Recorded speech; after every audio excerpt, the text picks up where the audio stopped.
దేవుని పరిశుద్ధ నామమునకు మహిమ కలుగును గాక. క్రీస్తునందు ప్రియమైన దేవుని వాళ్ళారా, బాగున్నారా? దేవుని మహాకృపలో మనం అందరం బాగున్నాం. దేవుని యొక్క కనికరమును మనం అనుభవిస్తూ ఉన్నాం. దేవుని యొక్క కనికరము మనకు స్వస్థతను, మరి మనకు దీవెనను అనుగ్రహిస్తుంది. దేవుని కనికరము చొప్పుననే మనము సజీవుల లెక్కలో ఉన్నామనే సంగతిని మనము బాగుగా అర్థం చేసుకునే వారికి మనం ఉండాలి. ఈరోజు కూడా దేవుని యొక్క మాట మీతో పంచుకోవాలని ఆశపడతా ఉన్నాను. మత్తయి సువార్త 8వ అధ్యాయము 8వ వచనంలో ఒక అద్భుతమైన మాట ఇక్కడ మనం చదువుకోగలం. ఆ శతాధిపతి, ప్రభువా, నీవు నా ఇంటిలోనికి వచ్చుటకు నేను పాత్రుడను కాను, నీవు మాట మాత్రము సెలవిమ్ము, అప్పుడు నా దాసుడు స్వస్థపరచబడును. ఎంత అద్భుతమైన సంగతి అంటే, యేసుక్రీస్తు ప్రభువారు ఆ సందర్భాల్లో ఆయన సంచరిస్తున్న దినాల్లో శరీరధారిగా ఇప్పుడు సంచరిస్తూ ఉన్నారు. ఇప్పుడు ఆత్మస్వరూపే ఉన్నారు, అప్పుడు శరీరధారిగా ఉన్నారు. శరీరధారిగా జీవిస్తున్న ఆ దినాల్లో ఒక శతాధిపతి ఆయన దగ్గరకు వచ్చారు. శతాధిపతి అంటే 100 మంది మీద అధికారి, ఒక 100 మంది మీద పై అధికారి. అతను యేసు ప్రభువు దగ్గరకు వచ్చాడు.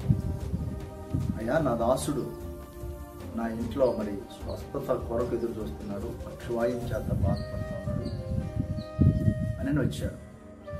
సరే పద, నేను వచ్చి అతన్ని చూస్తాను అన్నా.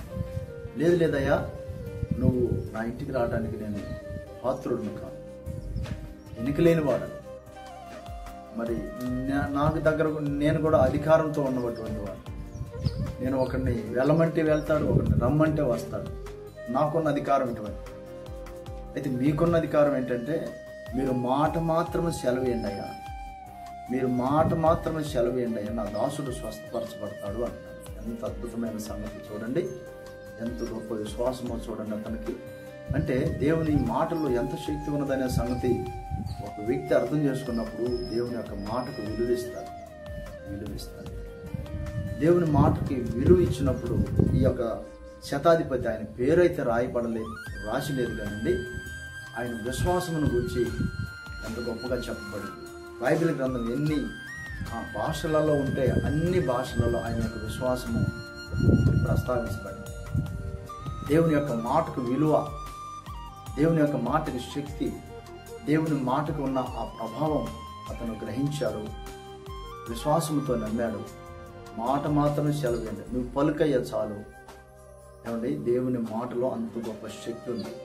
నీ యొక్క సమస్య ఏమిటో, నీ యొక్క ఒత్తిడి ఏమిటో, నీ యొక్క మరి నీ ముందు ఉంచబడిన పోరాటం ఏమిటో, నీ యొక్క నిరాకరణ ఏంటో దేవునికి తెలుసు. ఆయన ఒక్కసారి కనుక నీ సమస్యతో మాట్లాడితే, నీ ఒత్తిడితో మాట్లాడితే, నీకున్న పరిస్థితులన్నీ కూడా చెల్లాచెదురైపోతాయి. వ్యతిరేకంగా ఉన్న పరిస్థితులన్నీ కూడా చెల్లాచెదురైపోతాయి. దేవుని బట్టి అమ్మో, దేవుడి మీద విశ్వాసం ఉంచు, దేవుడు తప్పకుండా సహాయం చేస్తాడు.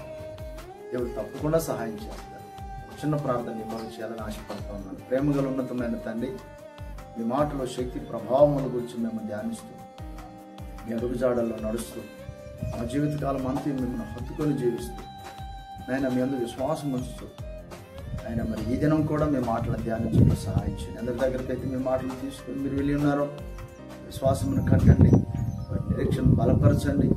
అయ్యా, వారు బంధువులు కానీ, మరి తెలిసిన వారు కానీ, లేదా వారైనను ఏదైనా బలహీనత ఉంటే మీరే మీ వాక్కును పంపి వారిని బాగు చేసి స్వస్థతనిచ్చి మీ బిడ్డలు మీ సన్నిధిలో నిలబెట్టమని నజరేయుడని యేసయ్య పరిశుద్ధ నామమున అడిగి వేడుకొంచున్నాము మా ప్రియ